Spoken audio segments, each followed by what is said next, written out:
SBKP adalah dokumen yang membuktikan bahwa mahasiswa telah menyelesaikan kewajibannya sebagai pengguna perpustakaan, seperti mengembalikan buku tepat waktu, menyelesaikan saksi atau denda yang mungkin ada, mengupload dokumen tugas akhir di web Open Library, dan mendonasikan buku sesuai ketentuan yang berlaku.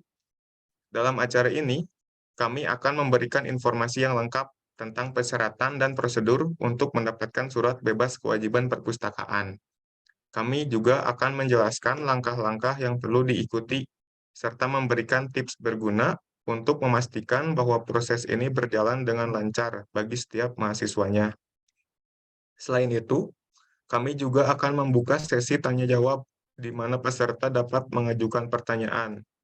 Kami berharap dengan adanya acara sosialisasi ini, semua peserta akan mendapatkan pemahaman yang lebih baik tentang SBKP dan dapat melaksanakan prosedurnya dengan benar dan efektif.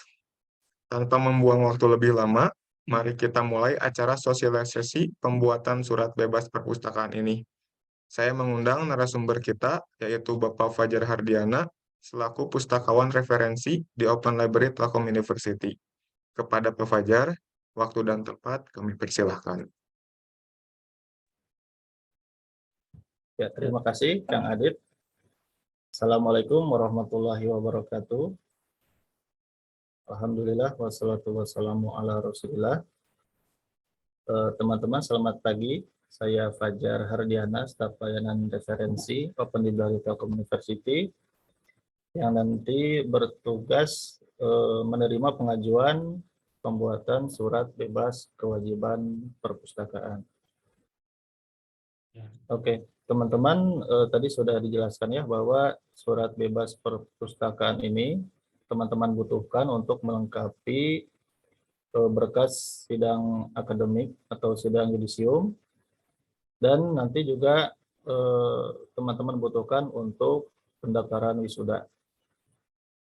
Nah, kita berkumpul saat ini untuk mencoba sharing dan diskusi mengenai apa aja yang dibutuhkan, apa aja yang teman-teman perlu persiapkan untuk pembuatan surat bebas kewajiban perpustakaan. Oke, saya izin share screen nanti untuk materinya akan saya sampaikan biar mempermudah teman-teman untuk memahaminya. Paling nanti sekalian kita praktek langsung ke websitenya ya. Oke, yang pertama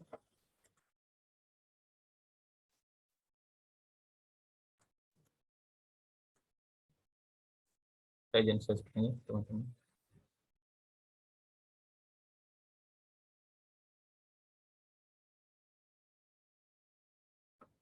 Nah, teman-teman, untuk mengajukan surat bebas kewajiban perpustakaan, teman-teman harus menyiapkan kurang lebih 4 poin secara garis besar. Ya. Yang pertama, teman-teman harus mengunggah dokumen tugas akhir atau skripsinya ke Open Library Telkom University. Apa aja file yang harus diunggah, sama bagaimana cara mengunggahnya akan kita coba jelaskan dan kita langsung praktek nanti ya. Pertama itu. Yang kedua, status dokumen yang diupload harus sudah di-approve oleh dosen pembimbing. Nanti ketentuan approval-nya itu ada berkaitan dengan kebutuhan file yang harus diupload. Seperti apa nanti ketentuan approval-nya akan kita jelaskan juga. Yang ketiga, teman-teman harus bebas dari tanggungan ya. Tanggungan peminjaman buku ataupun penyelesaian denda keterlambatan. Itu juga harus teman-teman selesaikan. Nah, mungkin ini selintas bahwa tanggungan denda ini bisa teman-teman cek lewat online dengan mengontak asli librarian dengan format tertulis pada layar ya, cek denda underscore nama lengkap underscore akun SSO. Nanti admin kami akan menyampaikan kepada teman-teman yang mengajukan pengecekan bebas dari tanggungan, apakah masih ada buku yang dipinjam atau denda yang harus dibayarkan, nanti akan langsung kita informasikan. Seperti itu. Teman-teman juga nanti untuk pengecekan ini sebetulnya bisa dilakukan onsite juga ke Open Library. Finalnya nanti pada bagian layanan referensi pembuatan bebas pustaka dipastikan teman-teman sudah tidak memiliki tanggungan denda atau peminjaman buku. Kurang lebih seperti itu ya untuk poin 3. Yang poin 4 yang nanti teman-teman harus lengkapi yaitu penyerahan donasi buku sesuai dengan ketentuan.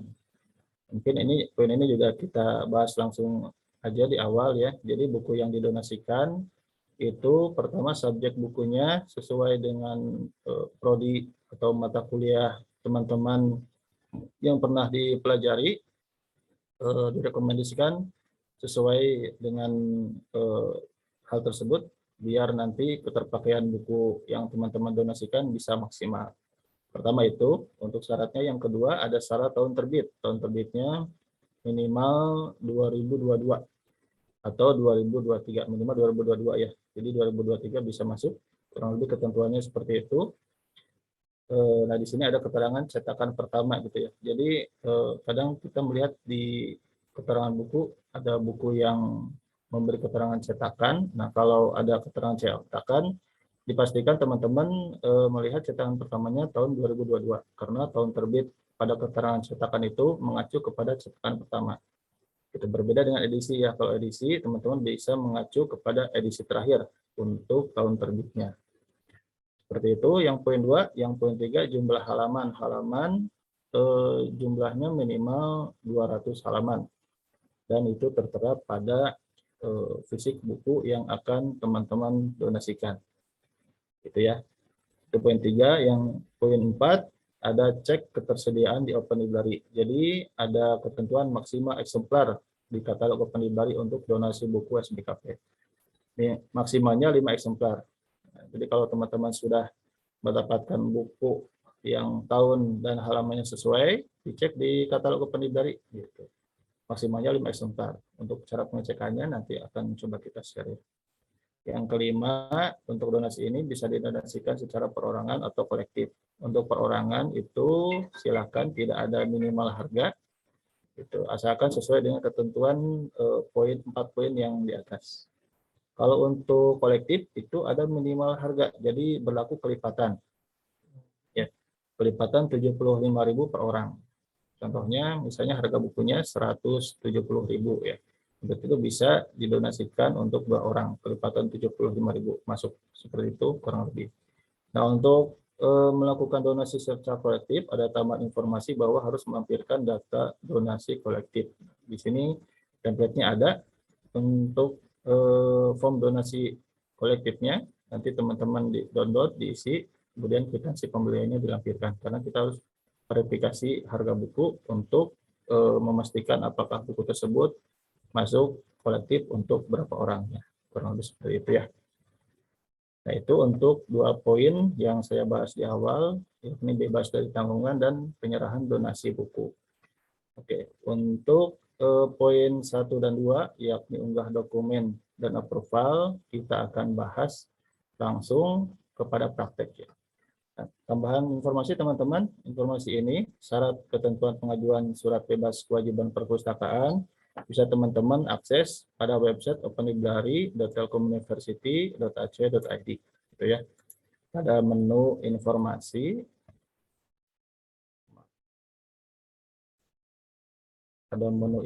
penting, kemudian ada link surat bebas kewajiban perpustakaan.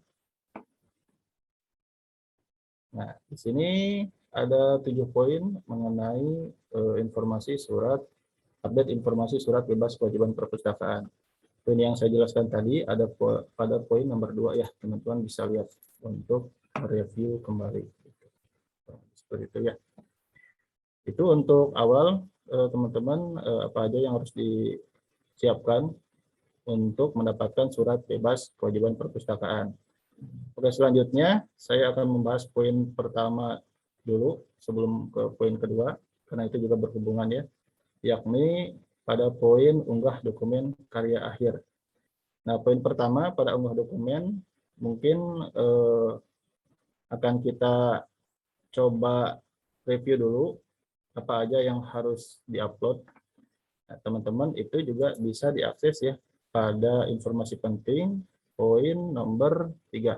User guide jenis dokumen yang harus diupload di Open Library.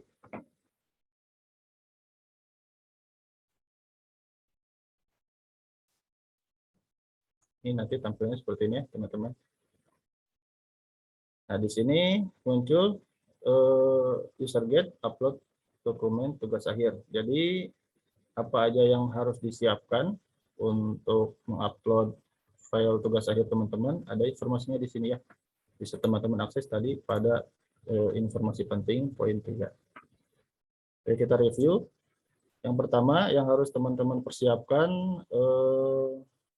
format, mungkin ya format dan apa aja yang harus diupload. Untuk format sebagian besar teman-teman harus menyiapkannya dalam format PDF. Nanti muncul juga tools di dalam dokumen. Dia ada keterangan bagian apa yang harus diupload plus formatnya. Bisa teman-teman lihat di sana ya. Pokoknya kita semaksimal mungkin menyediakan informasi yang cukup jelas bagi teman-teman supaya teman-teman nanti tidak keliru dalam mengunggah dokumen karya akhirnya. Yang pertama cover, nah teman-teman standar ya, cover dalam format PDF disesuaikan dengan fakultas prodi masing-masing. Kalau untuk cover verifikasinya cukup mudah. Ini nanti tiap dokumen yang teman-teman upload kita verifikasi satu persatu ya. Jadi dipersiapkan untuk upload dokumennya sebaik mungkin. Itu cover ya. Yang kedua ada poin letter of acceptance. Ini adalah letter of acceptance untuk publikasi jurnal. Nah, letter of acceptance ini teman-teman harus lampirkan bila mana artikel jurnal yang teman-teman buat itu dipublikasikan di luar tell you e-proceeding. Ya. Open Library mengeluarkan jurnal yang bernama e-proc tell you. Nah, bila approvalnya nanti, bila jurnal teman-teman akan dipublikasikan di luar itu wajib melampirkan surat letter of acceptance. Dari mana teman-teman mendapatkan ini? Tentunya untuk teman-teman yang sudah submit jurnal mengetahui bahwa surat ini nanti didapatkan dari penerbit jurnalnya. Nah, itu untuk yang tidak ada case ya. Bila teman-teman sudah ada LOA, silahkan dipersiapkan letter of acceptance-nya dalam format PDF bukti submit artikel jurnal. Bila letter of acceptance teman-teman belum dapatkan dari penerbit jurnal, sedangkan teman-teman butuh segera untuk melengkapi kelengkapan dokumen upload untuk bebas pustaka, teman-teman bisa mengganti LOA-nya dengan surat keterangan publikasi eksternal. Linknya ada di sini ya. Linknya ada di sini. Teman-teman bisa akses juga sebetulnya masih di informasi surat bebas kewajiban perpustakaan pada poin nomor 5, template surat keterangan publikasi eksternal. Nah, kita menyediakan juga linknya ini sebagai alternatif pengganti LOA ya, bila teman-teman akan publikasi jurnal eksternal tapi case-nya LOA-nya belum dapat dari penerbit jurnal. Nah, kurang lebih nanti bentuknya seperti ini. Silakan teman-teman isi. Yang poin atas, saya yang bertanda tangan di bawah ini diisi oleh dosen pembimbing 1, identitas dosen pembimbing 1 gitu ya. Jadi ada nama, NIP, prodi dan emailnya. Silakan masukkan identitas dosen pembimbing 1. Ini diisi sama teman-teman, dimasukkan identitas dosen pembimbing 1, bukan identitas teman-teman gitu ya. Karena case yang banyak kita terima kesalahannya pada pengisian keterangan saya yang bertanda tangan di bawah ini banyak, ada beberapa yang mengisi dengan identitas mahasiswa sendiri, padahal di sini kan ada keterangan ya, keterangan nanti di sini dosen pembimbing 1 yang bertanda tangan, berarti yang atasnya juga diisi oleh dosen pembimbing 1 yang nanti akan melampirkan tanda tangan. Itu yang paling atas ya, identitas dosen. Kemudian menerangkan bahwa, nah di sini judul artikel karya ilmiah dimasukkan dengan judul artikelnya. Di sini dimasukkan, jangan lupa. Kemudian penulisnya dimasukkan semua ya. Bila ada 2 atau ada 3 dimasukkan semua. Gitu. Urutan penulisnya sesuaikan dengan urutan penulis yang ada di artikel. Kemudian ini data pembuatannya diisi dan tanda tangan dari dosen pembimbing 1-nya dilampirkan di sini. Diisi nama dan gelarnya ya. Nah, ini teman-teman persiapkan sebagai pengganti letter of acceptance, bisa menggunakan ini. Persiapkan dalam format PDF, kemudian bisa diupload nanti pada bagian letter of acceptance. Seperti itu ya, itu poin yang kedua, letter of acceptance. Kemudian selanjutnya, kebutuhan dokumen yang harus diupload, yakni disclaimer ya, disclaimer dan pengesahan. Ini poinnya sama, pada bagian ini kedua filenya harus terlampir tanda tangan. Gitu. Untuk disclaimer, dia bertanda tangan dari penulis sendiri, jadi tanda tangan teman-teman harus terlampir pada poin disclaimer. Sedangkan untuk lembar pengesahan ini tanda tangan dari dosen pembimbingnya harus terlampir, ya. Tanda tangannya harus rapi, teman-teman ya, harus di scan gitu, jangan crop ya. Bisa mungkin sesuai lah di scan gitu, biar kelihatan bagus rapi. Untuk disclaimer pengesahan ini dilampirkan juga dalam format PDF. Itu poin selanjutnya yakni abstrak. Abstrak ini ada dua bagian, ada abstrak Indonesia dan abstrak Inggris. Silahkan dimasukkan dua-duanya. Bila abstraknya cuma satu, yang Inggris saja ya berarti yang Inggris, nggak apa-apa. Tapi biasanya dua ya, Inggris sama Indonesia. Itu uploadnya kita sediakan, teman-teman silahkan upload pada bagian abstrak. Jangan lupa abstrak harus terlampir keyword ya, kata kunci. Kemudian selanjutnya di sini ada daftar isi, daftar gambar, daftar tabel, daftar istilah, daftar singkatan, daftar lampiran. Nah, semua daftar ini diupload juga ke dalam dokumen upload di Open Library nanti. Nah, bagaimana kalau misalnya karya akhirnya teman-teman hanya terdapat 3 daftar dari 6 daftar ini. Nah, berarti yang dimasukkan cukup 3 saja. Jadi intinya untuk upload poin daftar-daftar ini, teman-teman sesuaikan saja dengan yang memang ada pada karya akhirnya, karya ilmiahnya teman-teman. Seperti itu ya. Bila memang tidak ada daftar juga untuk karya akhir dalam format artikel jurnal, berarti tidak usah diuploadkan, tidak usah bikin juga. Intinya disesuaikan saja dengan yang ada pada karya ilmiahnya teman-teman. Seperti itu. Nah, pada daftar ini dipastikan rapih juga ya. Kebanyakan case yang kita minta revisi pada daftar ini ada error pada penomboran halamannya. Jadi biasanya kalau di daftar isi di samping itu, kalau save as dari Word ke PDF-nya kurang tepat, suka error bookmark. Mungkin teman-teman sudah tahu ya. Nah, dipastikan hal itu dihindari. Jadi file yang diupload usahakan rapi sesuai dengan ketentuannya. Seperti itu ya, itu untuk daftar-daftar. Sama dalam format PDF juga disiapkan. Selanjutnya untuk bab ini di tools dokumennya disediakan dari bab 1 sampai bab 8. Ini juga teman-teman nggak usah memaksakan. Kalau memang skripsinya atau karyanya sampai bab 5, cukup sampai bab 5 ya. Nggak usah extend bikin bab 6, 7, 8. Ini untuk yang memang fakultas yang ada sampai bab sekian gitu. Intinya disesuaikan dengan babnya teman-teman gitu ya, untuk kebutuhan file yang harus diupload pada bagian bab. Nah, pada bab ini juga dipastikan rapi, terdapat nomor halaman di tiap babnya, teman-teman. Jadi pastikan juga nomor halamannya itu sesuai dengan nomor halaman pada daftar isi. Gitu. Contohnya misalnya bab 1 halaman 1, bab 2 halaman 20 misalnya. Nah, itu harus sesuai. Beberapa case yang kita terima, yang kita minta revisi, ada yang dia halamannya nggak ada bahkan ya, cuma sedikit sih. Tapi ada juga yang halamannya dia kembali ke halaman 1, bab 1 halaman 1, bab 3 halaman 1, bab 5 halaman 1. Nah, itu jangan sampai seperti itu. Itu juga sama, biasanya errornya terjadi ketika convert dari Word ke PDF. Jadi dipastikan ketika convert yang rapi, teman-teman ya, dipastikan nomor halamannya terbawa dan itu sesuai dengan daftar si teman-teman. Gitu. Itu untuk poin bab. Selanjutnya untuk daftar pustaka ini juga diuploadkan dalam format PDF ya, berisi sumber referensi. Silahkan teman-teman uploadkan dengan rapih juga di sana ya. Seperti itu. Selanjutnya untuk materi presentasi ini dalam format PDF juga ya. yang materi presentasinya formatnya PPT, berarti di save as PDF dulu. Itu. Atau format yang lainnya diusahakan ini memang harus dalam format PDF. Nah, tapi untuk materi presentasi ini sifatnya opsional, teman-teman ya. Bila memang teman-teman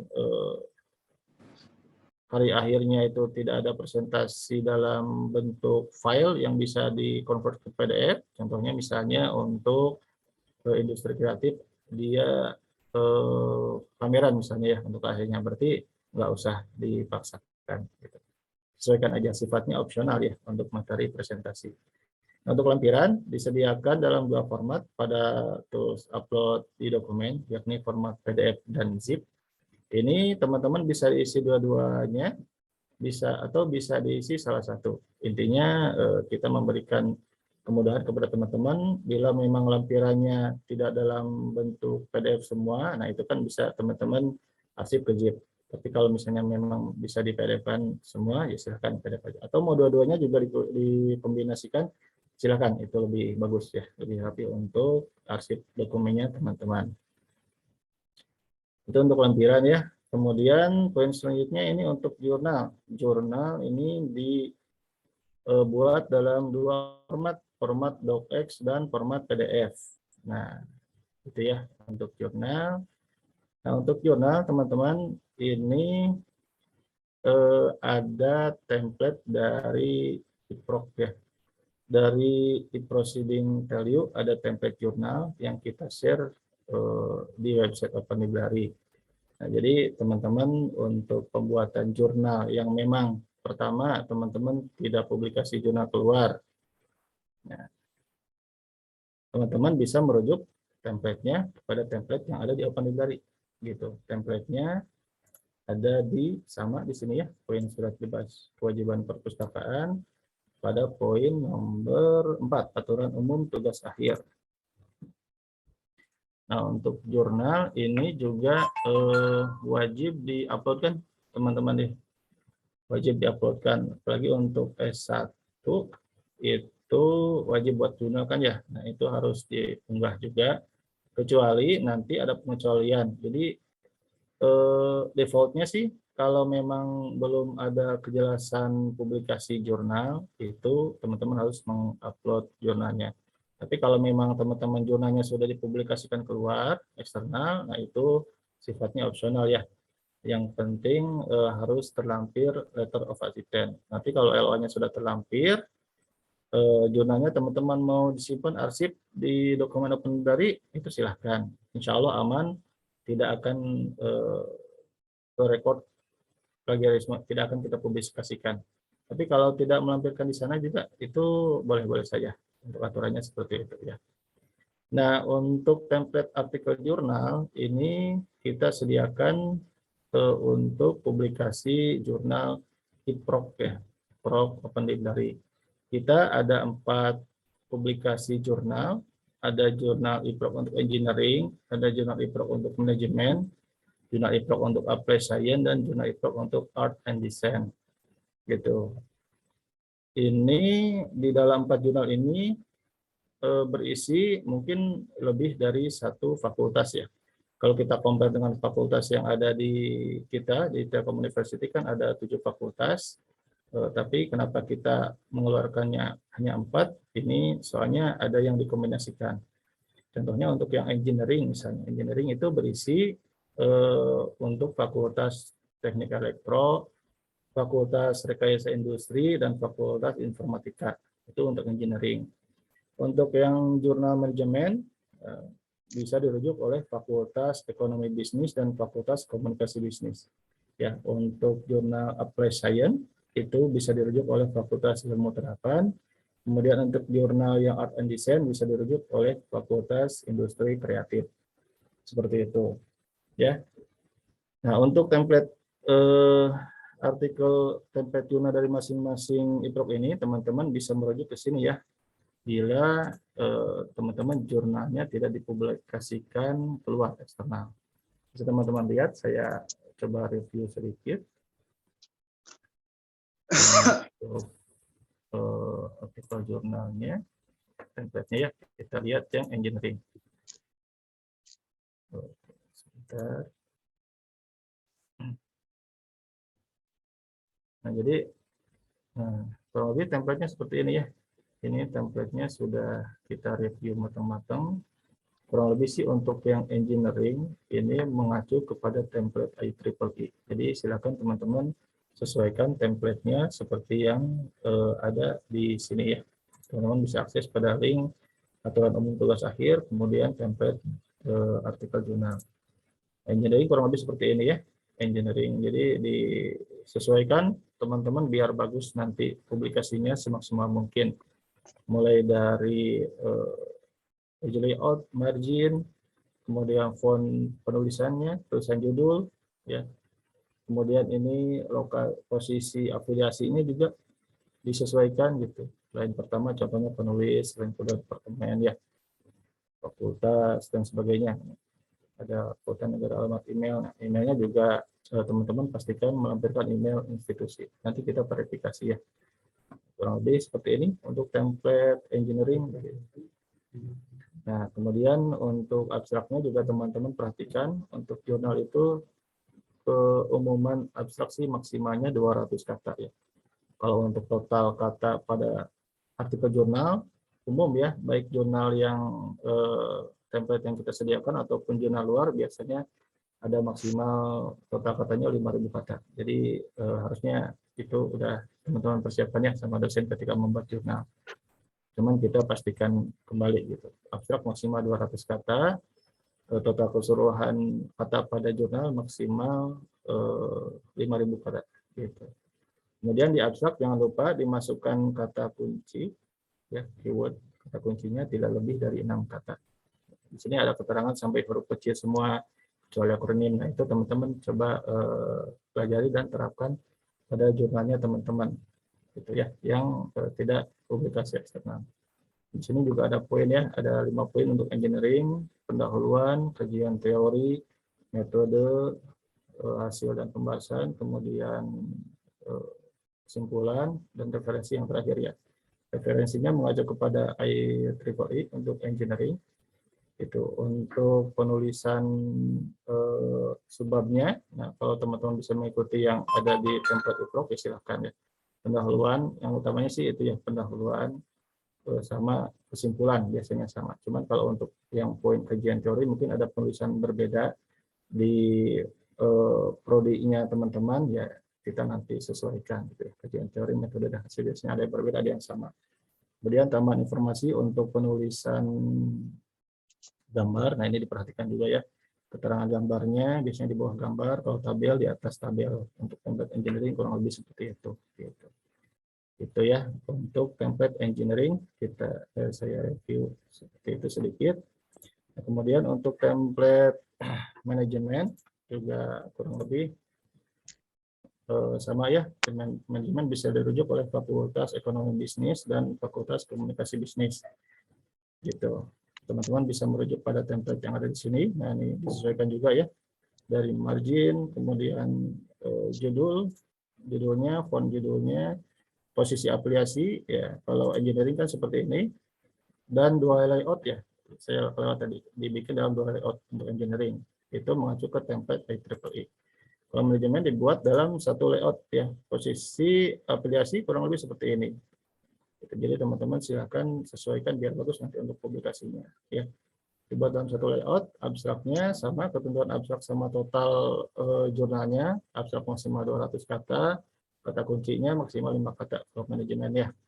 Gitu. Kemudian total maksimal kata pada artikel jurnalnya 5.000 kata misalnya seperti itu. Untuk poin babnya pendahuluan, tinjauan literatur, yang poin 2-nya ya. Engineering kan kajian teori. Cuma itu disesuaikan aja dengan prodi masing-masing teman-teman. Kemudian metodologi penelitian, hasil dan pembahasan, dan kesimpulan saran. Lalu referensi. Ya. Nah, referensi yang digunakan untuk manajemen ini mengacu kepada IPA ya, IPA referensinya.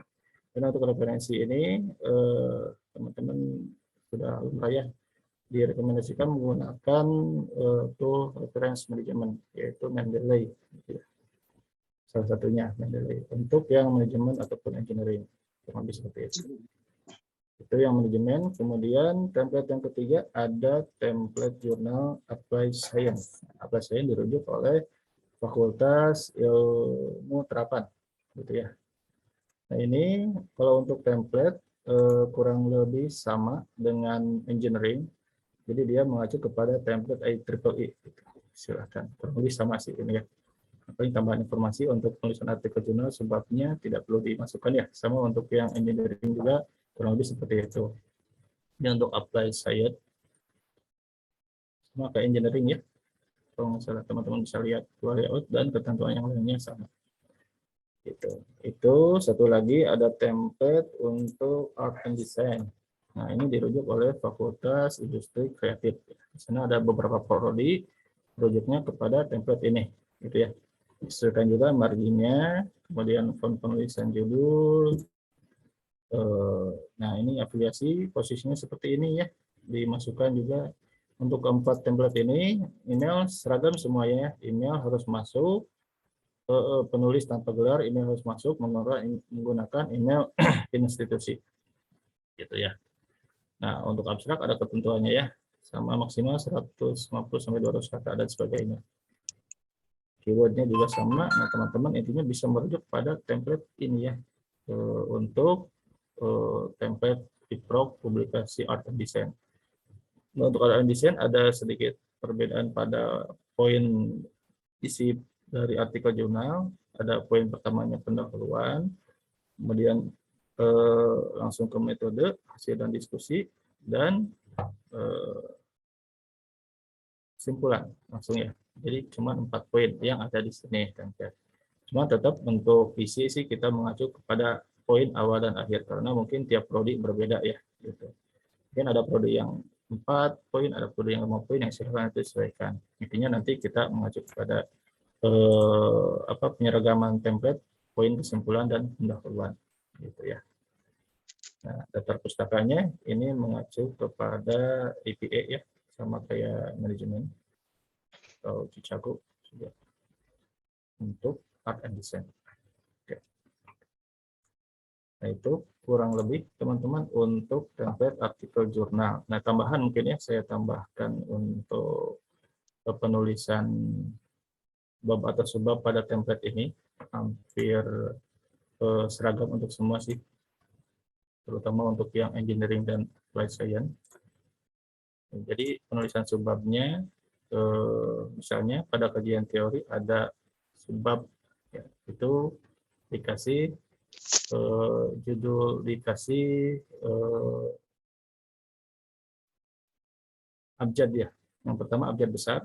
Bila ada subbab pada abjad besar yang pertama, dilanjutkan dengan angka. Gitu. Bila ada subbab pada abjad yang pertama. Nah, kurang lebih seperti itulah. Itu tambahan aja sih untuk template artikel jurnal. Ya, nah, teman-teman kembali kepada tadi ya kebutuhan dokumen. Itu jurnal ya. Template-nya yang saya jelaskan tadi untuk jurnal yang publikasinya nanti value proceeding gitu. Ya teman-teman yang publikasinya memang keluar ya template-nya berarti silakan merujuk kepada template jurnal tempat teman-teman submit. Jika teman-teman masih bingung apakah dipublikasikan atau tidak, nah kita verifikasinya berarti mengacu kepada template default yang jurnal IPROK yang kita jelaskan tadi. Gitu ya. Teman-teman bisa akses di link tersebut untuk template artikel jurnalnya. Gitu. Terus mungkin teman-teman misalnya teman-teman dari fakultas tertentu publikasi jurnalnya belum tahu apakah dipublikasikan eksternal atau tidak. Nah, biasanya tiap fakultas itu memiliki jurnal-jurnal juga ya.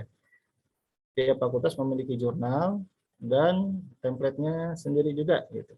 Nah, kalau teman-teman misalnya tidak submit pada jurnal di fakultas, tetap teman-teman nanti untuk default mengikuti template ini gitu. Jadi kalau memang teman-teman mengikuti template yang fakultas ya harusnya nanti kan teman-teman submitnya ke jurnal tersebut. Intinya untuk jurnal seperti itu sih. Biasanya dari penerbit jurnal itu ada proses editing jurnal yang dimana dia penyesuaian template dengan jurnal yang akan dipublikasikan masing-masing. Jadi mungkin jurnal A, jurnal B, jurnal C yang ada di Open Library atau fakultas bisa sama, bisa juga berbeda sedikit tergantung dari penerbit jurnalnya. Ya teman-teman, untuk jurnal mungkin seperti itu. Nah yang terakhir di sini ada similarity result. Nah ini harus teman-teman nampilkan juga ya. Similarity result hasilnya bisa dari authenticate atau Turnitin, itu bisa ditampilkan pada poin terakhir ini. Sebetulnya tujuan awal kita untuk similarity result dari hasil artikel jurnalnya. Jadi yang dicek similarity result itu artikel jurnal teman-teman. Walaupun misalnya teman-teman ada hasil similarity result dari karya akhirnya, nah itu juga ya nggak masalah ya. Bila memang nanti misalnya kan approval juga macam-macam ya, ada approval untuk tidak publikasi jurnal misalnya. Teman-teman memang harusnya memang untuk pengecekan similarity ini kan dilakukan selama teman-teman proses bimbingan gitu ya, baik dari dosen pembimbing atau dari admin LA-nya masing-masing, karena akunnya sudah kita share ke adminnya masing-masing. Nah, disiapkan hasil similarity result-nya, ketentuannya untuk umum di Telkom University itu kurang lebih 25% teman-teman ya. Disiapkan yang sesuai, nanti diuploadkan juga pada dokumen Open Library. Nah, untuk similarity result ini teman-teman bagaimana kalau teman-teman ceknya di luar misalnya ya, itu diperbolehkan juga. Nanti kita lihat hasil similarity result-nya dan identifikasi bahwa hasil itu adalah dari artikel jurnalnya teman-teman. Paling seperti itu. Paling nanti masukan untuk teman-teman yang mungkin nanti ngeceknya di luar admin ataupun dari adminnya sendiri ya, atau dari dosen, nanti case beberapa yang kita terima ada yang muncul similarity result-nya itu tinggi dengan alasan bahwa jurnalnya sudah publikasi. Sebetulnya itu ketika pengecekan authenticate ya atau Turnitin itu bisa di-exclude ya. Jadi di-exclude yang karena itu ngecek nge-grab ke papernya teman-teman sendiri yang dipublikasikan. Jadi hasilnya besar, bisa sampai 90%. Nah itu ketika pengecekan authenticate atau Turnitin itu di-exclude dulu biar nggak ke-grab gitu. Maksimalnya itu 25% untuk hasil similarity result-nya. Itu kurang lebih teman-teman ya untuk file yang harus diupload, kurang lebih seperti itu.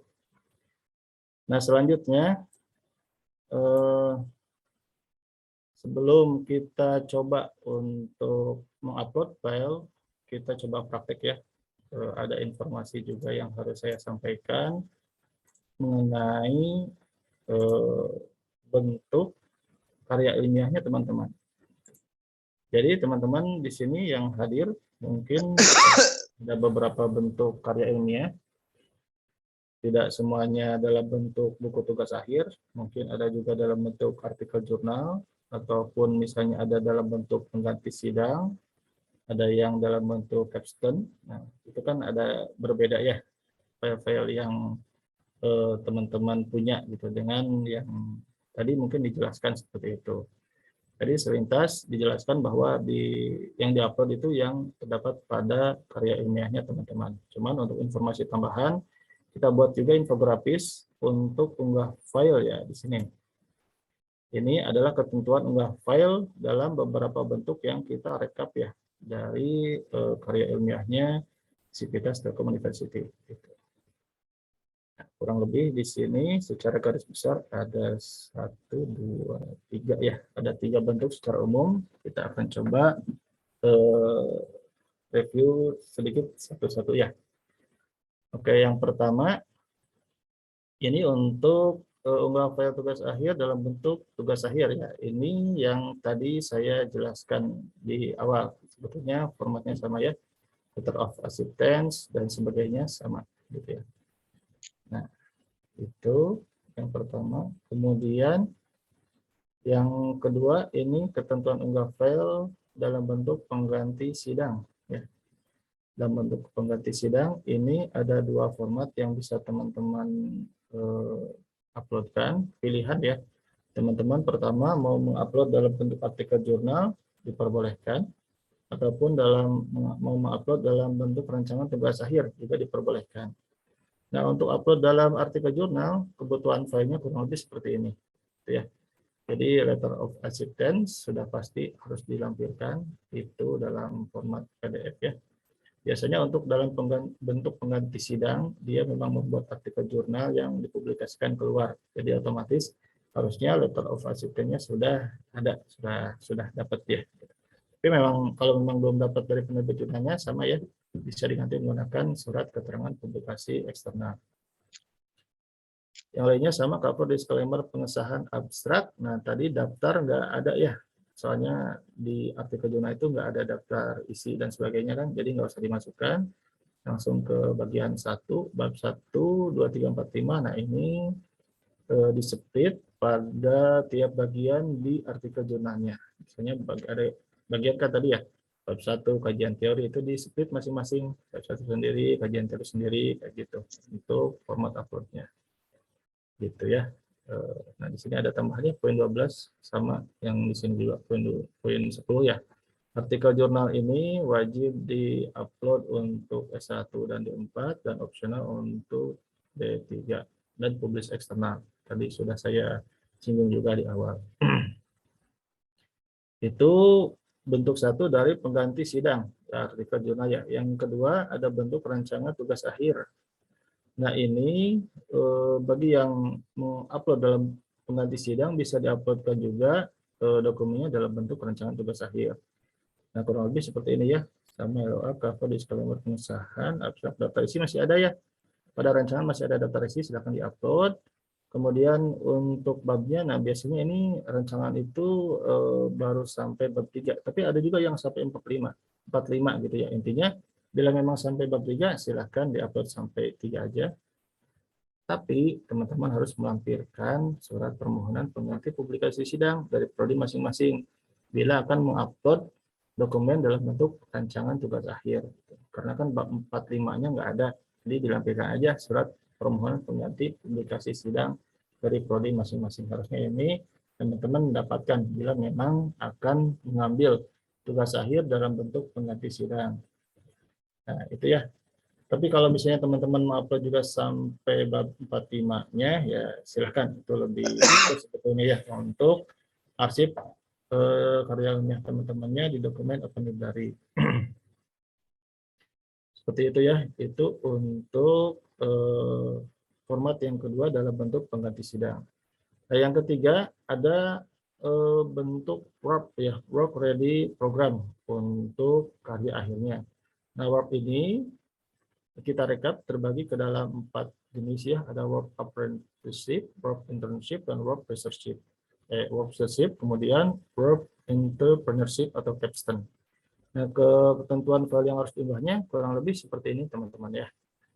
Gitu. Jadi sama letter of acceptance, cover disclaimer pengesahan, abstrak, daftar isi masuk juga ya. Nah, ini sampai bab 3 ya, yang work apprenticeship, internship ya.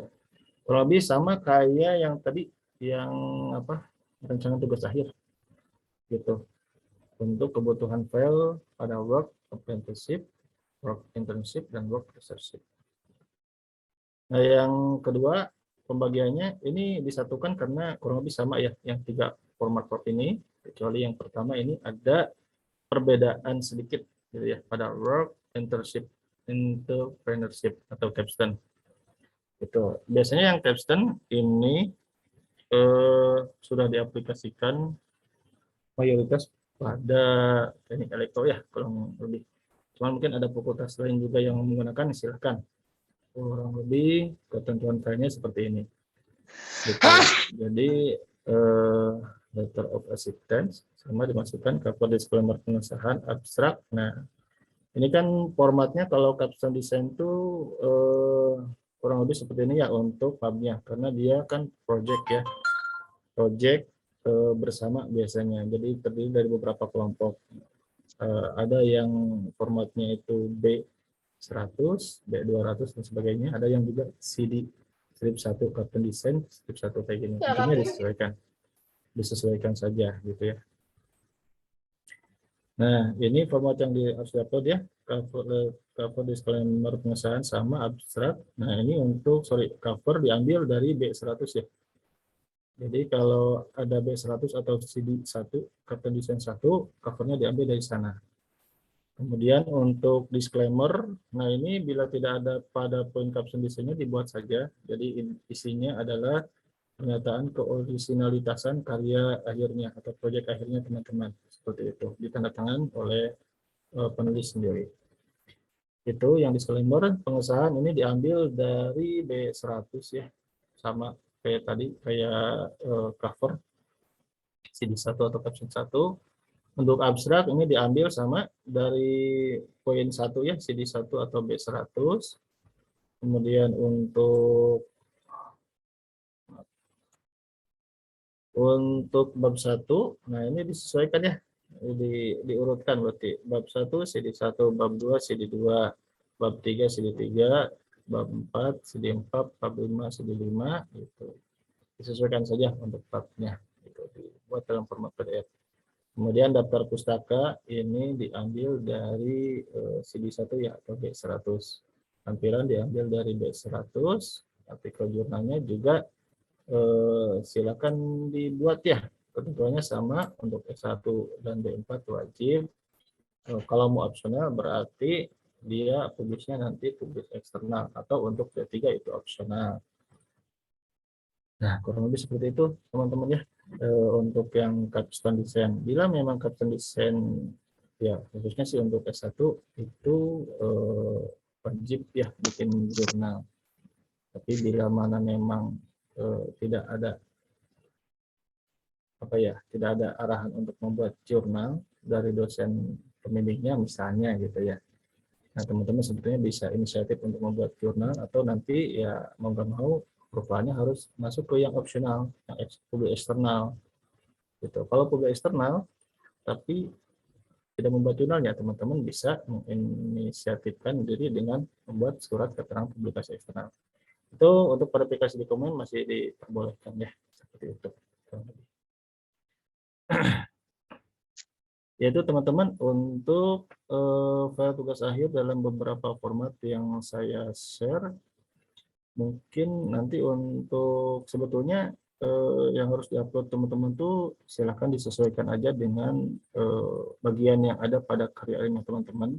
Ini yang kita rekap harusnya udah semua, tapi kalau memang nanti muncul lagi ya silahkan nanti bisa dikonsultasikan kepada kami ya. Bagaimana kalau saya formatnya ini uploadnya seperti apa, silahkan bisa dikonsultasikan.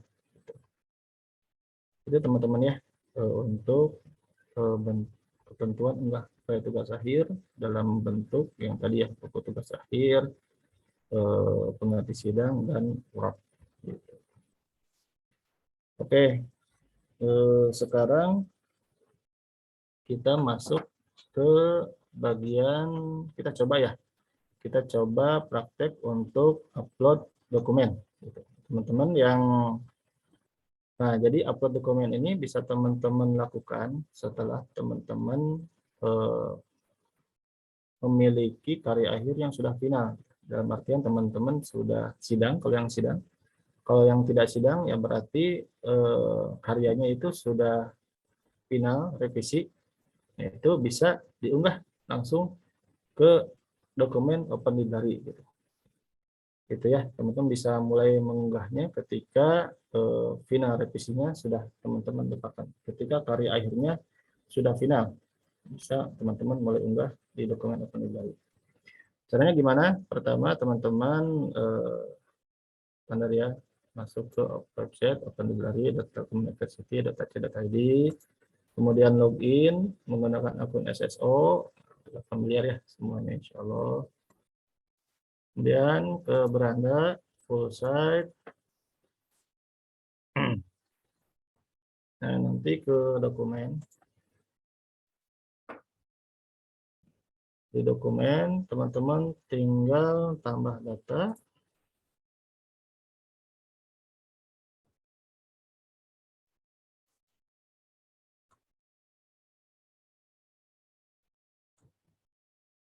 Nah, ini ya.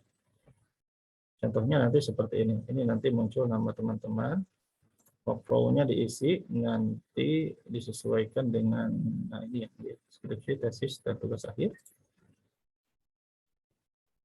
Kemudian judul jenis pustakanya diisi, disesuaikan skripsi atau tugas akhir atau tesis. Contohnya ya, kan deskripsi. Judulnya silakan dimasukkan. Judul dengan contoh ya, ini dengan skripsinya sesuai dengan KM teman-teman, dimasukkan ke sini. Kemudian subjeknya dipilih contohnya. Nah, teman-teman cukup klik nanti dia ini dipilih salah satu subjeknya. Abstraknya ini bisa teman-teman copy paste dari skripsinya. Atau saya coba ambil contoh ya.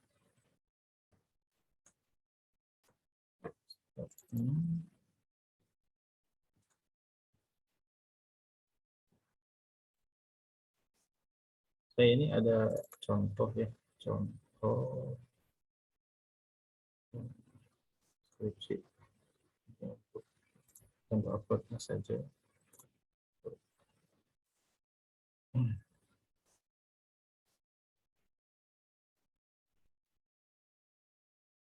Buka yang wordnya saja. Untuk abstrak bisa teman-teman copy paste langsung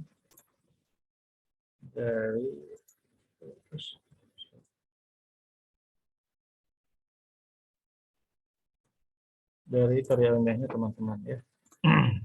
Contoh ya ini ya. Maaf, namanya masih ada. Maaf.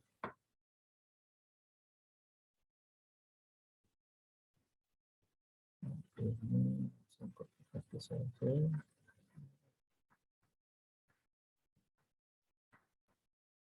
Nah, ini ya. Dipaste sampai kata kuncinya.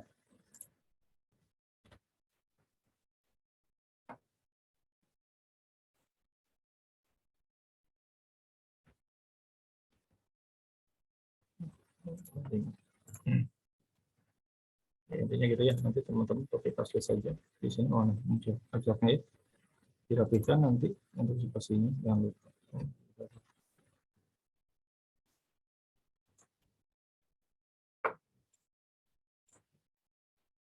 Oke.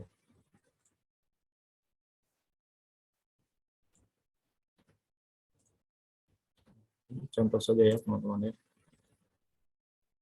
Teman-teman seperti ini sudah paham. Kuncinya jangan lupa dimasukkan ya pada abstrak. Nah, kemudian pemilihnya dimasukkan ya, dosen 1 siapa, dosen 2 siapa, itu dimasukkan. Nah, contoh ya, contoh misalnya untuk contoh ya.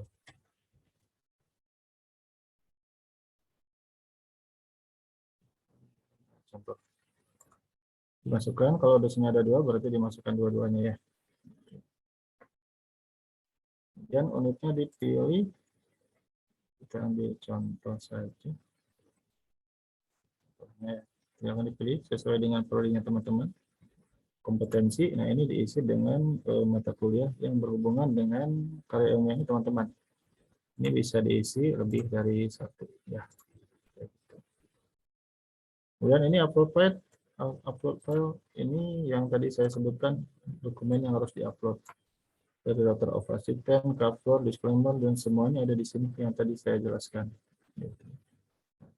Nah itu ya, teman-teman bisa upload di sini. Saya ambil contoh ya.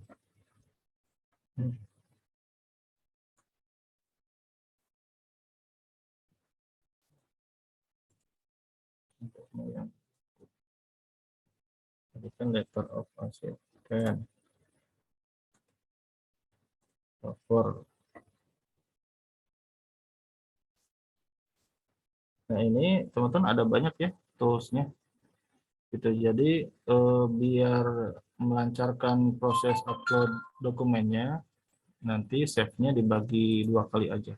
Contohnya seperti ini ya. Disclaimer. Silahkan.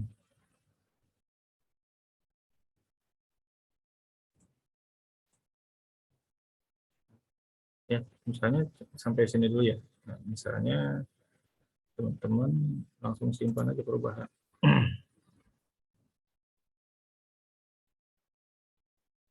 Ini ada sampai Z2 ya kalau semuanya. Cuma kan kembali ke kerimanya teman-teman. Kalau ada sampai sana ya semuanya silakan. Nah, nanti file yang berhasil masuk ada di existing file teman-teman di sini. Gitu. Jadi nanti teman-teman bisa cross check sendiri file yang udah berhasil masuknya gitu ya. Kalau sudah berhasil masuk, misalnya uploadnya sebagian-sebagian, bisa teman-teman tambahkan yang lainnya. Saran kami untuk upload ini di save simpan perubahannya dilakukan sebanyak 2 kali ya, nggak usah satu-satu juga biar bisa lama.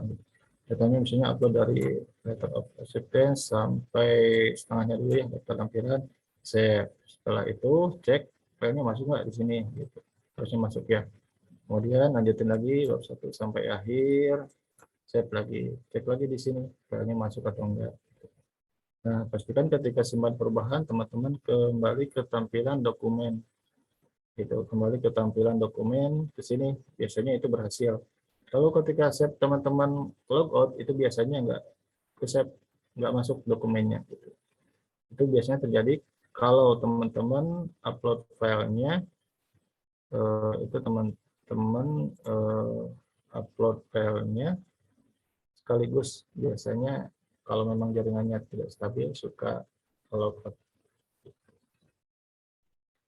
itu ya cara upload filenya teman-teman, mungkin saya sekilas aja review seperti itu. Nah, ini mungkin mudah dipahami sama teman-teman. Nah, untuk selanjutnya setelah upload file, teman-teman kan kalau misalnya mau mengedit dokumen, statusnya dokumen on draft. Ini artinya teman-teman masih bisa mengedit ya, masih bisa mengedit dokumennya gitu. Mau menambahkan atau meng-replace bisa. Kalau sudah lengkap, jangan lupa status dokumennya menjadi dokumen ready for review. Gitu ya. Dokumen ready for review. Kemudian teman-teman save, simpan perubahan. Nah, kalau udah ready for review, ini artinya file teman-teman nanti terkunci ya, sudah tidak bisa ngedit lagi. Ini artinya sudah siap di approve oleh dosen pembimbing.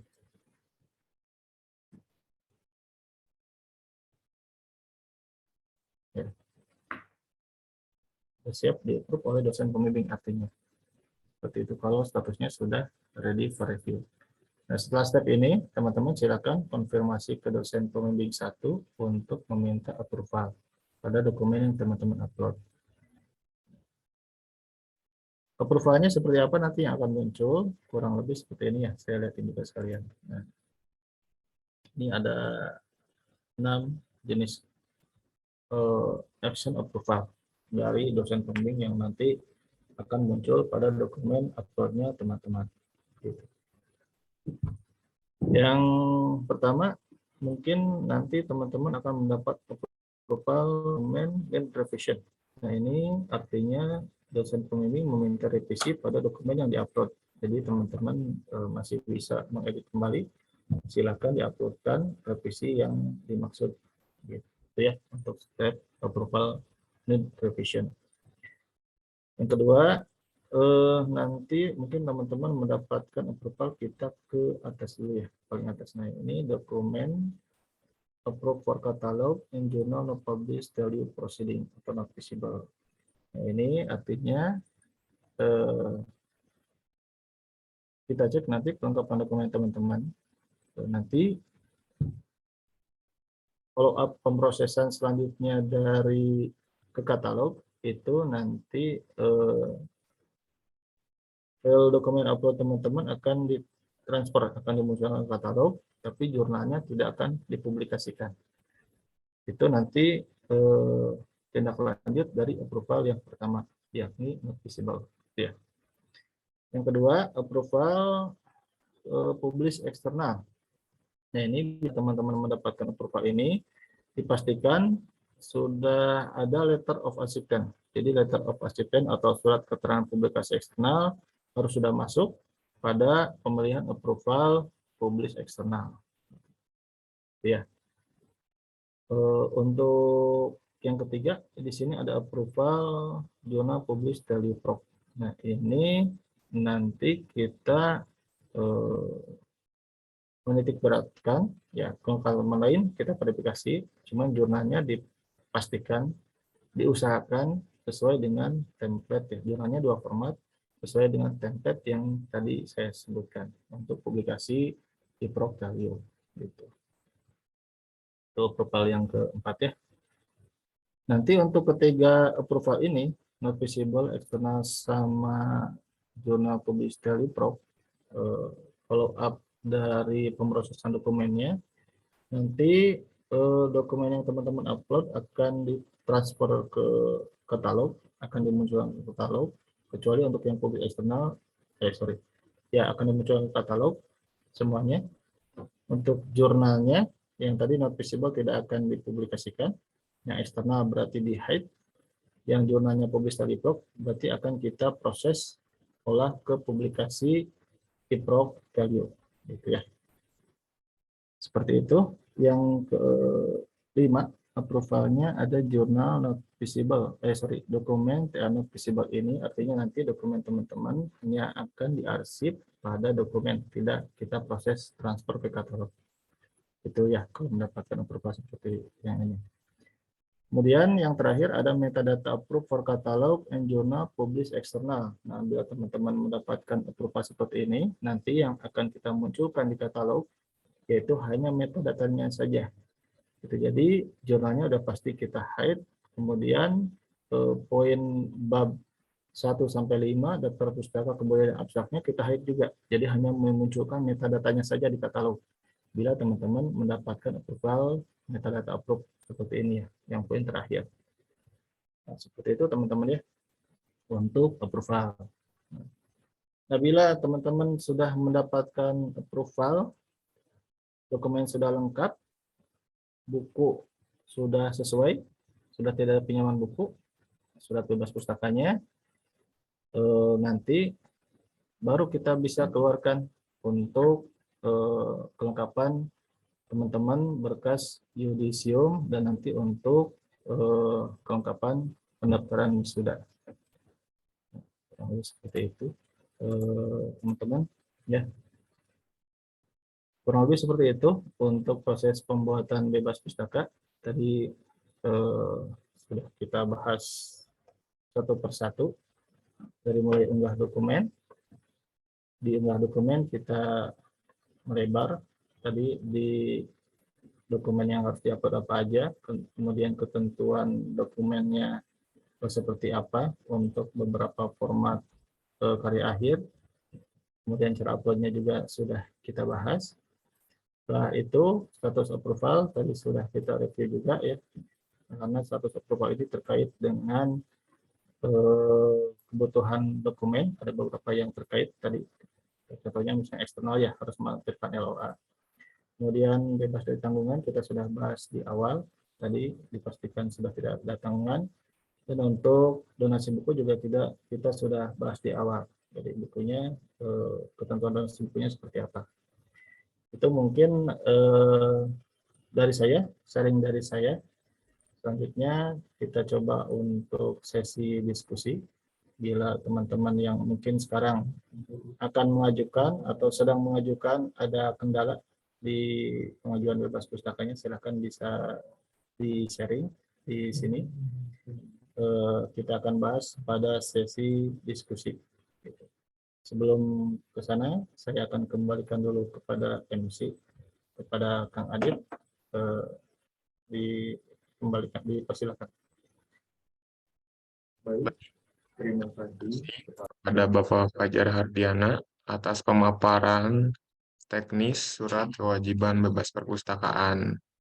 Jadi, bila saya bisa highlight tadi, dijelaskan juga tentang ketentuan umum, syarat dari pengajuan bebas pustaka. Setelah ketentuan umum juga dijelaskan mengenai jenis approval dan jenis dokumen yang akan diupload, karena beberapa fakultas juga beda dalam format dokumennya. Jadi, sosialisasi ini memudahkan untuk teman-teman bisa mengupload sesuai jenis dokumen yang teman-teman kerjakan di file tugas akhir.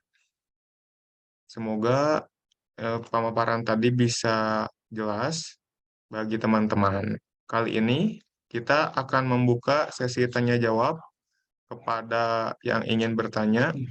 Bisa langsung mengetikkan pertanyaannya di kolom chat. Usahakan disebutkan juga namanya. Paling saya akan menjawab atau memaparkan 3 pertanyaan terlebih awal. 3 pertanyaan pertama.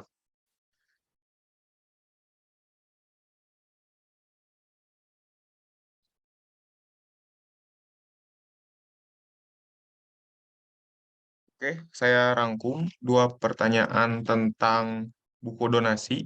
Jadi ada pertanyaan dari Faris Ibrahim dan juga pertanyaan dari Hanif. Saya satukan pertanyaannya karena itu masih satu topik mengenai pertanyaan buku donasi. Yang pertama, pertanyaannya itu adalah untuk buku donasi, apakah boleh dilakukan terlebih dahulu sebelum mengunggah tugas akhir? Dan juga untuk buku donasi, apakah ada batasan untuk harga? Enggak, Pak Fajar. Ya. Oke, terima kasih untuk yang bertanya mengenai buku donasi.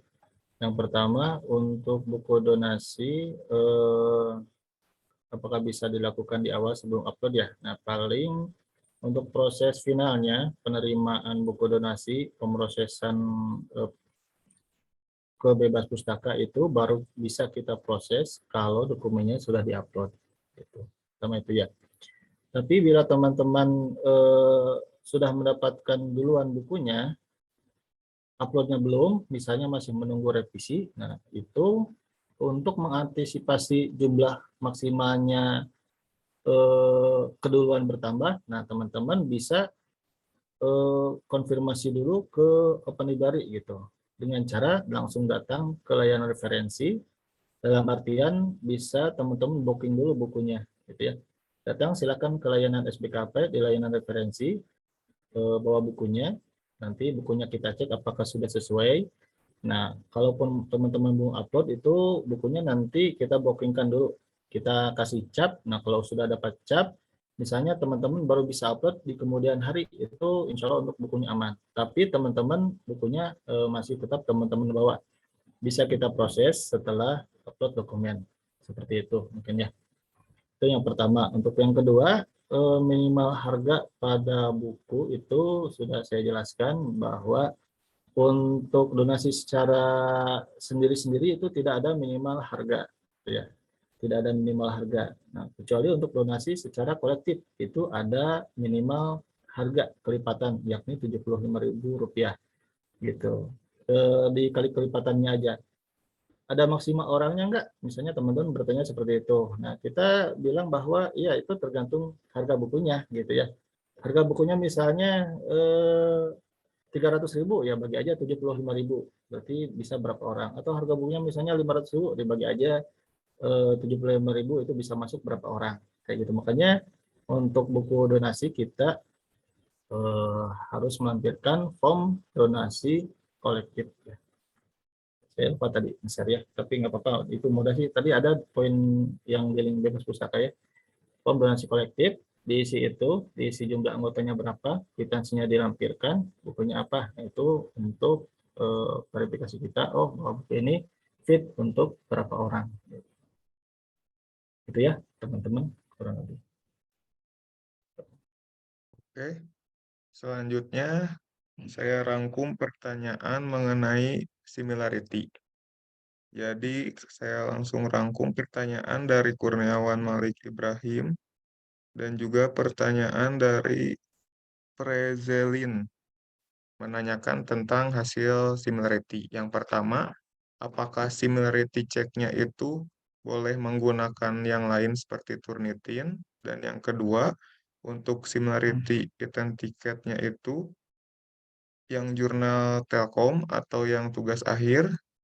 Dan juga yang terakhir, untuk similarity, apabila jurnal sudah dipublish itu bagaimana?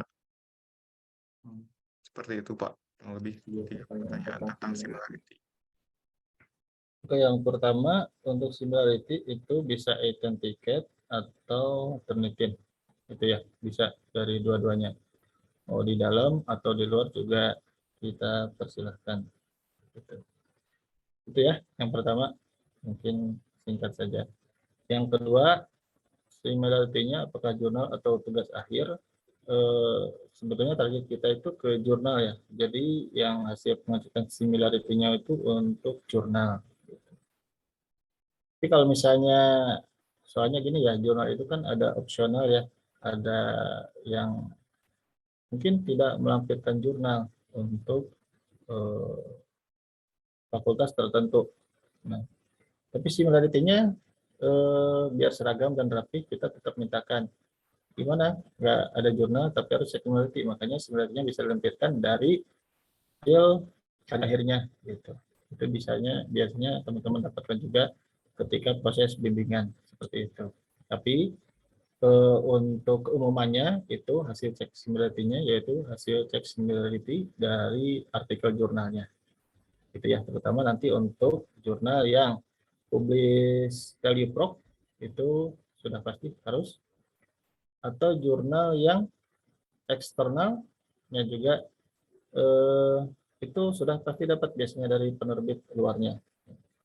Itu nyambung ke pertanyaan ketiga ya, nyambung ke pertanyaan ketiga. Jadi bila jurnalnya publish keluar, biasanya kan ketika submit itu diminta similarity dari penerbit jurnalnya. Itu aja yang dilampirkan untuk hasil similarity di dokumen. Seperti itu. Itu mungkin ya. Cukup. Silakan dilanjut. Oke. Pertanyaan selanjutnya itu, apakah LOA wajib untuk upload skripsi atau PA? PA mungkin. Seperti itu kurang lebih, Pak. LOA wajib diupload bila mana approval-nya itu publish eksternal. Bila approval-nya publish di luar publish eksternal berarti tidak perlu melampirkan LOA gitu. Itu sih ya. Jadi kalau misalnya tadi apa TA ya, TA atau skripsinya eh, tidak publish eksternal atau ya tidak publish eksternal ya berarti nanti kan kita lihat approvalnya ya. Kalau memang approvalnya sesuai ya berarti apa tidak wajib melampirkan LOA. Bila memang nanti approvalnya eksternal, tapi misalnya case ya teman-teman eh, jurnalnya belum disubmit keluar gitu, tapi approval dari dosennya publik eksternal, nah itu bisa jadi bermacam-macam ya. So, jadi mungkin akan dipublikasikan di kemudian hari dan sebagainya gitu. Nah teman-teman itu bisa mengganti menggunakan surat keterangan publikasi eksternal. Nah itu maksudnya untuk mengantisipasi hal-hal semacam itu. Makanya kita sediakan template surat keterangan publikasi eksternal seperti itu. Gitu ya. Oke, selanjutnya pertanyaan dari Mei Rizky Martua Saragi. Mungkin ini bisa langsung saya jawab. Untuk record Zoom-nya apakah di-share? Untuk record Zoom ini akan di-share di YouTube channel Open Library maksimal 2 kali 24 jam. Jadi kepada teman-teman yang ketinggalan atau misalkan join dari pertengahan acara, bisa rewatch atau bisa nonton ulang hasil sosialisasi SBKP yang ditayangkan nanti 2 kali 24 jam di YouTube channel Open Library. Pertanyaan selanjutnya itu ke donasi buku dari Fadila Musi. Musi, betul. Apa Pertanyaannya, donasi buku yang diberi tidak boleh sama seperti buku yang sudah ada. Seperti itu, Pak. Ya, untuk donasi buku maksimalnya 5 eksemplar di katalog Open Library. Jadi boleh sama ya. Boleh sama tapi maksimalnya 5 gitu. Jadi teman-teman kalau sudah dapat buku yang sesuai, oke, saya izin share screen ya, ngeliatin mungkin tadi saya kelewat untuk cara penelusuran kesamaan buku.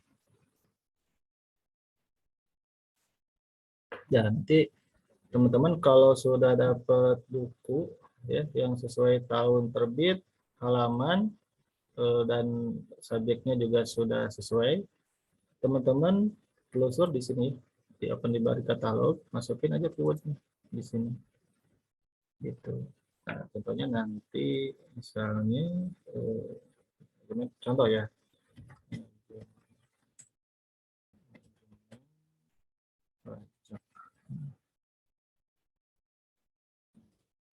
tapi tips dari kita ketika penelusuran keyword itu spesifik aja.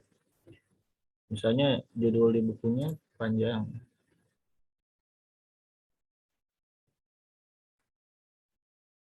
jadi teman-teman cukup memasukkan keywordnya saja. Khawatirnya ada tipe ya. Kalau ada tipe soalnya biasanya nggak muncul gitu. Pastikan. Nah, contohnya ini ya. Nah, kalau teman-teman sudah muncul hasil penelusurannya, lihat di katalog ini ada informasi total koleksi ya, atau saya pilih aja yang ini. Yang jenisnya kita pilih sirkulasi. Ya, di sini ada informasi total koleksi dan ketersediaan. Nah, boleh sama maksimalnya 5 eksemplar gitu. Jadi kalau di sini sudah ada 1, berarti bisa masuk 4 lagi. Itu kurang lebih seperti itu ya. Apalagi kayak ini misalnya ya, akuntansi dan proyekan ini sudah ada 5, berarti sudah nggak bisa masuk sebagai syarat donasi, sudah penuh gitu. Jadi patokannya ke total bukan yang tersedia ya. Karena total itu merupakan ketersediaan keseluruhan di Open Library. Kalau tersedia ini ketersediaan di rak. Jadi dia bisa berkurang dan bertambah tergantung kepada peminjaman buku. Seperti itu ya untuk donasi buku. Jadi boleh sama maksimalnya 5 eksemplar. Seperti itu. Ya. Dan satu lagi untuk informasi tadi saya share ya, yang form donasi kolektif bisa teman-teman akses juga di sini sebetulnya. Nah, ini ada ya form donasi buku kolektif yang tadi yang pertanyaan pertama. Teman-teman bisa akses di sini. Nah ini kurang lebih nanti formnya seperti ini ya. Jadi judulnya dimasukkan, penulisnya siapa, penerbit, tahun terbit, bukti pembeliannya, kwitansinya dilampirkan di sini ya, cover depan belakang, sama anggota kolektifnya siapa aja. Itu untuk tambahan informasi ya mengenai buku donasi kolektif. Seperti itu mungkin ya untuk pertanyaan tadi. Silakan dilanjut, Kang Adi. Oke, pertanyaan selanjutnya datang dari Diva, yaitu untuk pengganti sidang di FEB ketika upload skripsi itu cuma sampai bab 3 atau sampai bab 5 karena sebelumnya kita yang pengganti sidang tidak diperlukan untuk mengerjakan bab 4 dan 5. Seperti itu, Pak. Ya, untuk pengganti sidang, tadi kan kita jelaskan ada 2 format ya.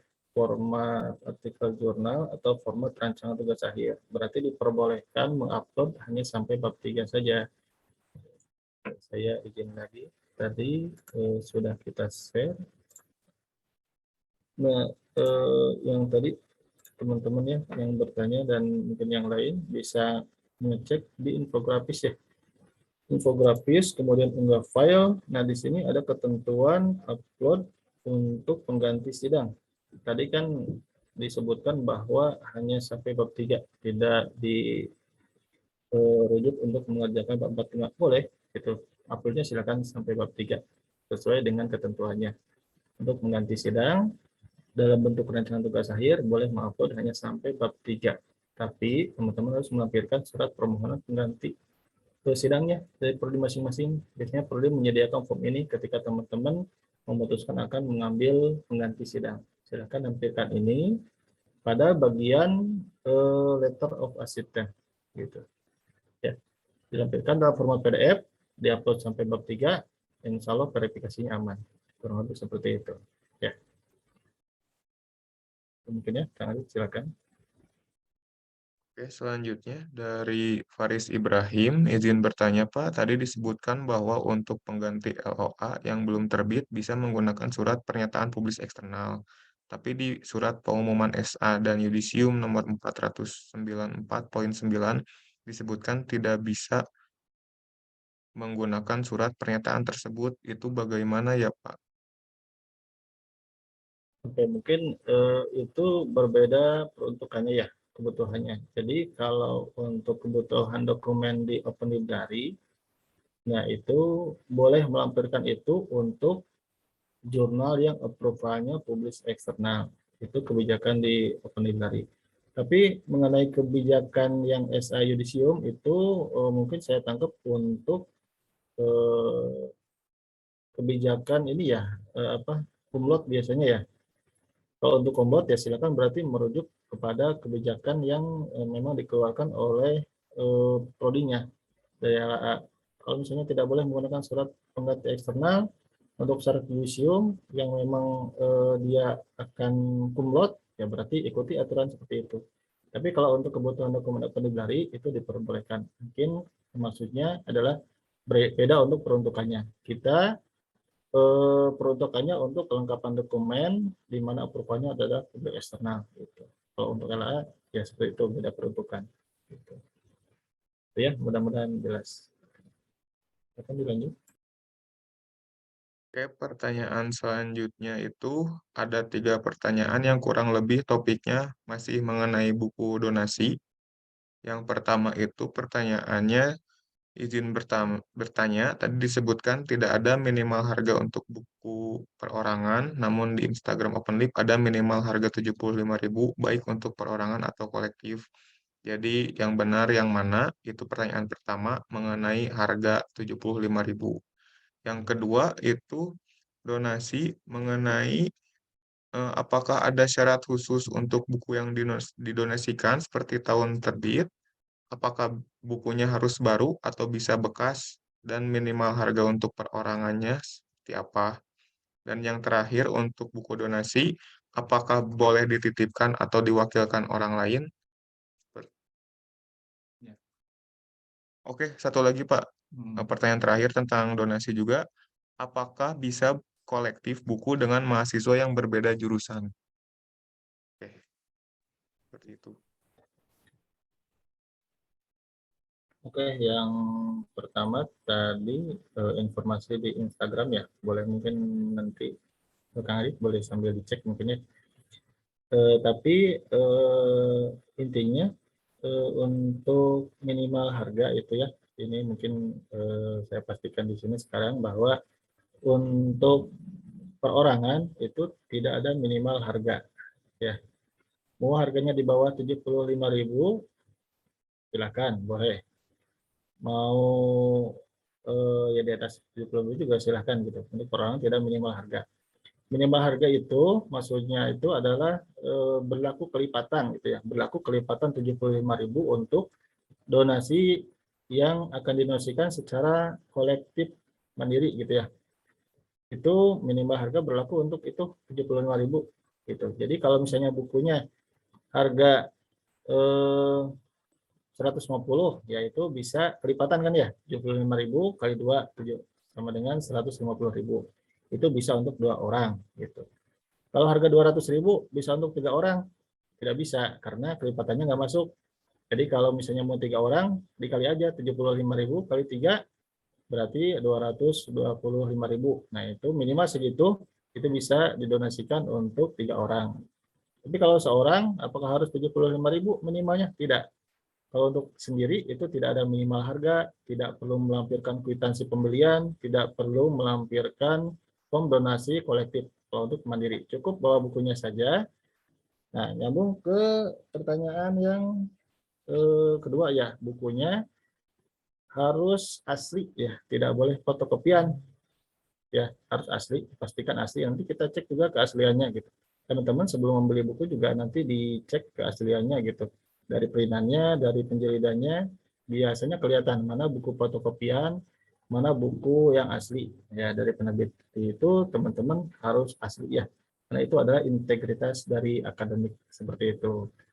Harus baru apa boleh bekas ya, kalau berdonasi ya diutamakan yang baru gitu ya, biar nanti bukunya juga bagus. Tapi kalau teman-teman misalnya ada buku yang masih sudah teman-teman beli tapi masih bagus, masih layak, tidak rusak, tidak lecek, tidak ada tulisan, nah, teman-teman sudah pernah beli tapi sampulnya dibuka misalnya udah pernah dibaca, itu juga silahkan. Yang penting bukunya itu rapih gitu ya, mau masih pakai plastik atau tidak nggak apa-apa, yang penting bukunya asli sama masih bagus. Yang kedua ya, yang ketiga boleh dititip atau enggak boleh, jadi donasinya bisa dititipkan ke temennya teman-teman gitu ya, bisa dititipkan. Nanti kalau untuk pengajuannya jangan lupa yang menitipkan, titipkan KTM-nya aja, baik berupa foto digital ataupun nanti kalau bisa menitipkan KTM ke teman yang dititipinya ya silahkan gitu, boleh dititipkan seperti itu ya. Yang keempat tuh apa ya Kang Adit, saya lupa. Oh, kolektif ya. Oke, kolektif berbeda jurusan. Nah, sebetulnya itu tidak dilarang juga ya, tidak dilarang untuk kolektif berbeda jurusan. Cuman yang tadi poin pertama ketentuan itu subjek harus sesuai ya. Nah itu bisa diperluas ya subjeknya dari mata kuliah yang pernah teman-teman ambil. Mungkin dari jurusan A sama jurusan B ada mata kuliah yang masih berhubungan berarsiran, itu boleh. Gitu. Jadi intinya bila berbeda jurusan diperbolehkan, cuman diusahakan untuk subjeknya ada gitu ya di tiap anggota kolektifnya teman-teman. Itu mungkin bisa dipahami ya, penjelasan saya seperti itu. Oke. Oke, silakan. Oke, pertanyaan selanjutnya itu dari Widya Amalia, izin bertanya soal jika sidang ditambah publis eksternal atau kumlot, itu yang dicek similarity-nya itu jurnal Telkom atau jurnal eksternal. Itu, Pak. Yang dicek similarity-nya jurnal eksternal aja. Nanti kan melampirkan LOA ya. LOA dari jurnal yang submit keluar, nah, yang dilampirkan cek similarity itu aja, yang jurnal eksternalnya. Itu mungkin ya, cukup singkat.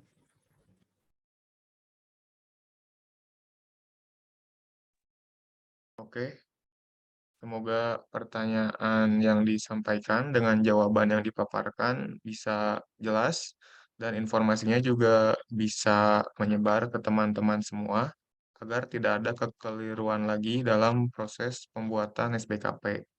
Apakah ada yang ingin bertanya lagi?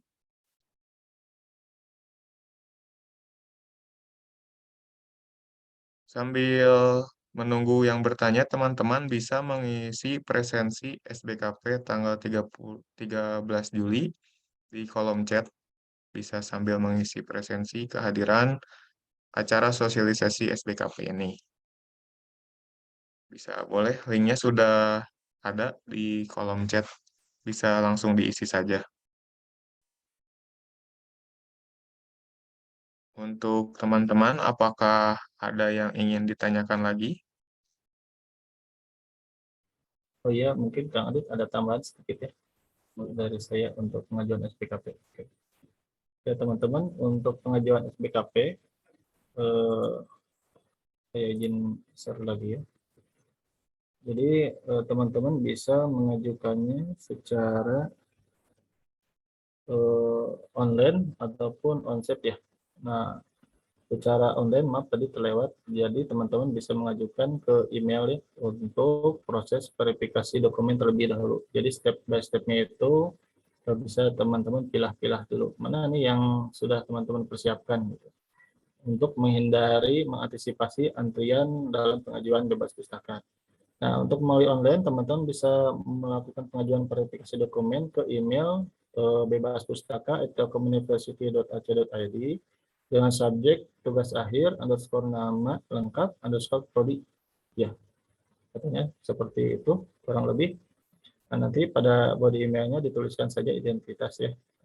Kurang lebih seperti itu. Kita untuk proses pengajuan by email punya SLA maksimal 3 kali 24 jam. Ini dimaksudkan untuk memecah antrian pengajuan bebas pustaka gitu ya. Karena seluruh fakultas kan mengajukan ke Open Library gitu. Jadi kebayang nanti ya kalau memang pengajuannya sekaligus, antriannya juga bisa panjang. Ini juga sosialisasi ini juga ditujukan salah satunya untuk keefektifitasan efektif ya biar teman-teman bisa mengajukan surat bebas kewajiban perpustakaan secara cepat dan tepat ya, efektif dan efisien. Ini untuk secara online. Kalau secara onsite teman-teman bisa langsung datang ke layanan referensi Open Library, bisa langsung mengajukan di sana pada jam kerja. Mungkin ya, konten Kang Adit tambahan sedikit dari saya. Tadi kelewat, maaf. Silakan. Saya izin menambahkan juga agar tidak ada kekeliruan. Jadi tadi pengajuan via email itu agar lebih efektif. Jadi teman-teman bisa verifikasi tugas akhir terlebih dahulu. Nanti mungkin jika dokumennya sudah lengkap, kami reply balasan emailnya untuk segera mendonasikan buku. Jadi saat teman-teman datang onsite mendonasikan buku, keadaan dokumen sudah terverifikasi oleh kami. Jadi proses pembuatan surat saat teman-teman menyerahkan buku fisik bisa langsung kami proses SBKP-nya karena sudah diverifikasi dulu dokumen TA-nya melalui email yang tadi disebutkan. Kurang lebih seperti itu. Tadi untuk ketentuan buku dari Zulfi tadi sudah disebutkan ya untuk buku percetakan pertama itu 1 tahun terakhir, berarti tahun 2022 dan atau 2023 itu percetakan pertama.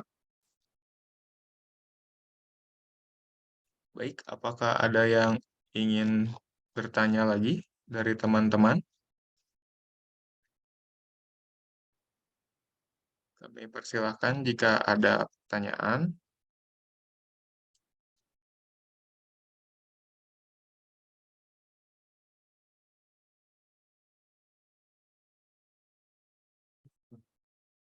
Oke. Eh,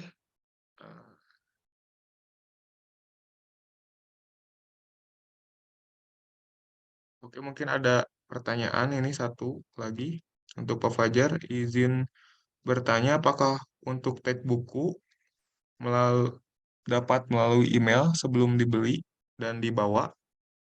Seperti itu, Pak.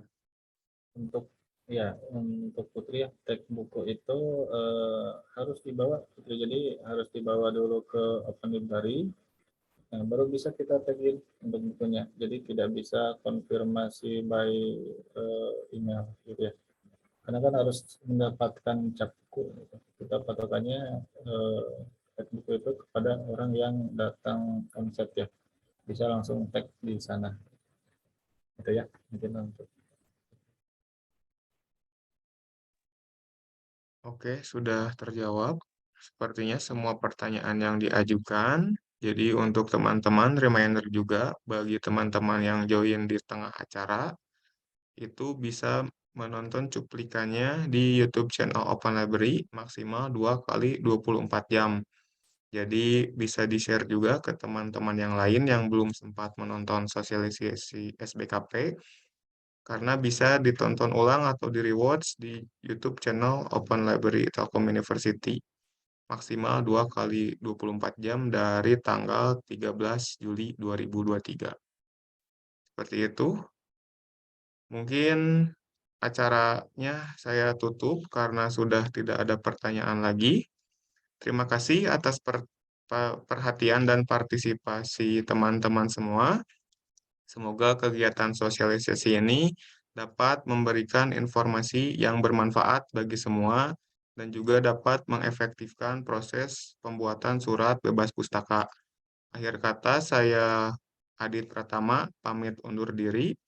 Wabillahi taufiq wal hidayah. Wassalamualaikum warahmatullahi wabarakatuh.